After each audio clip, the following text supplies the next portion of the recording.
Modifiable या non modifiable factors बताना चाहेंगे जो फैमिली की तरफ से आते हैं? जब ब्रेस्ट कैंसर की बात आती है तो फैमिलियल कोरिलेशन या जेनेटिक्स कितना काम करता है? मैम, तो ब्रेस्ट कैंसर दो टाइप से हम देखते हैं उसके रिस्क फैक्टर, एक मॉडिफाइबल एक नॉन मॉडिफाइबल।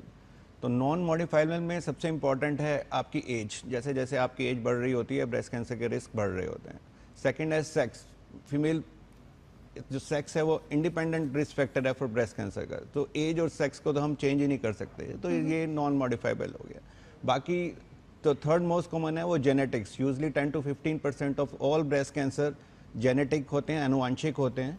और अगर ये ट्रिपल नेगेटिव एक अलग टाइप का ब्रेस्ट कैंसर होता है जिसमें ER, PR और HER2 नेगेटिव होते हैं, उसमें ये 20 to 25% होता है जो जेनेटिक रिस्क के साथ होता है।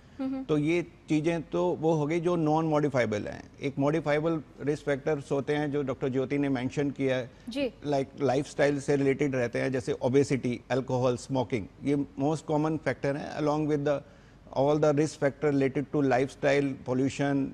बहुत सारे रिस्क फैक्टर हैं जो हम इस पे मॉडिफाइबल रिस्क फैक्टर है जिस पे हम वर्क करके उसको थोड़ा बेटर कर सकते हैं। लाइक एक्सरसाइज, डाइट, अपना सीडेंटरी लाइफस्टाइल को अवॉइड करना। तो ये सारी चीज़ें हैं और डेफिनेटली आनुवांशिक जो जैसे मैंने बताया in between the tune of 10 to 20% ये आनुवांशिक रहते हैं जो हम चेंज नहीं कर सकते क्योंकि वो हमारे मदर फादर से आते हैं यूजुअली।